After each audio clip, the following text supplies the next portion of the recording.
Je m'appelle Marc Beaulieu, je suis le compositeur de la musique du film La Gang des Hors-la-Loi. Donc, c'est moi qui ai eu la belle job de mettre en musique les images du film.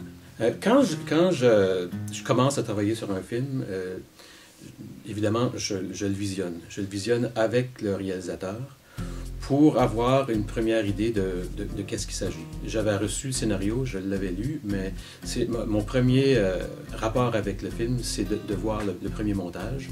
Donc, c'est à ce moment-là que je découvre les personnages, c'est à ce moment-là que je rencontre les gens, que j'ai un feeling pour où ça se passe et qu'est-ce que l'histoire raconte et de quelle façon c'est raconté. Donc, souvent, avec cette première vision-là, j'ai déjà des choses qui me rentrent dans les oreilles, puis j'ai déjà des idées que je peux discuter avec le réalisateur.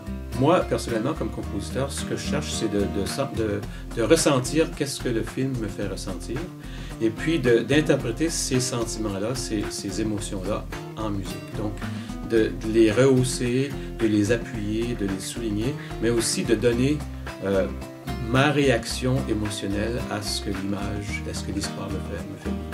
Donc c'est un peu comme si la musique était un autre acteur, un autre élément qui raconte l'histoire. Le film est tourné au bord de la mer. Dans le scénario, on ne dit pas exactement où c'est un endroit fictif. Mais moi, personnellement, je suis originaire de cette région-là. Je suis originaire du Nouveau-Brunswick où ça a été tourné.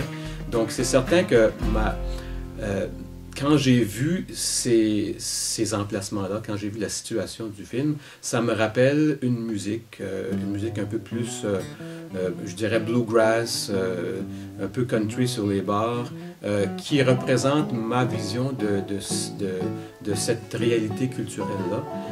C'est certain que ma connaissance du lieu de tournage, ma connaissance aussi de qu'est-ce qui est évoqué par ces images-là du bord de mer, petits villages, tout ça, et ma connaissance de la musique qui, souvent, j'associe avec ces lieux-là, a donné une couleur à la trame sonore. Dans ma composition, c'est certain qu'on aime souvent identifier certains personnages ou certaines situations avec des mélodies ou des textures ou des instruments. Je l'ai fait, mais pas de façon systématique. Je travaille beaucoup, surtout au niveau des personnalités. Donc, je parlais du violoncelle qui accompagne un peu la personnalité du corbeau. Le corbeau, si je l'interprète comme étant un peu la présence du père de Nicolas, Nicolas, il pense toujours à son père. Donc, il y a des situations où le corbeau n'est pas là du tout, mais on entend la musique qui est du violoncelle parce que dans mon interprétation de ce qui se passe, j'entends aussi la présence du père. Il y a certains cas, par exemple, où c'est beaucoup plus clair. Les deux jeunes qui font du rap, mais à chaque fois qu'on les voit, ils écoutent de la musique dans leur baladeur, dans les écouteurs. On entend un peu ce qui sort des écouteurs.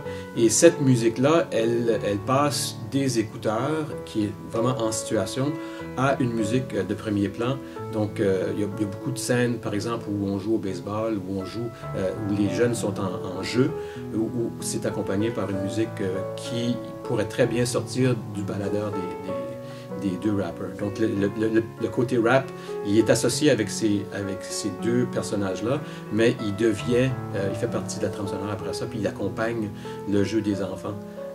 Donc, c'est deux exemples où on peut dire qu'il y a une corrélation entre ce qu'on entend dans la langue musicale et ce qu'on voit à l'image. Il y en a d'autres aussi. Il y a du piano un peu mélancolique qui vient, je dirais pas mélancolique, mais très émotionnel, qui vient accompagner des fois des scènes un peu plus intenses où on peut sentir de l'émotion. Donc, le piano ne représente pas un personnage, mais il peut appuyer une émotion qu'on peut sentir à l'image.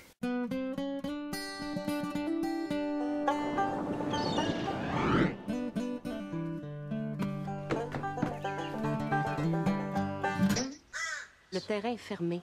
Point final. Le terrain de baseball? Oui, oui, le terrain de baseball. On n'arrêtera pas le progrès parce que 3-4 jeunes veulent se lancer une balle. Donc... Ben, on cherche un autre terrain de baseball. Ben, on résiste.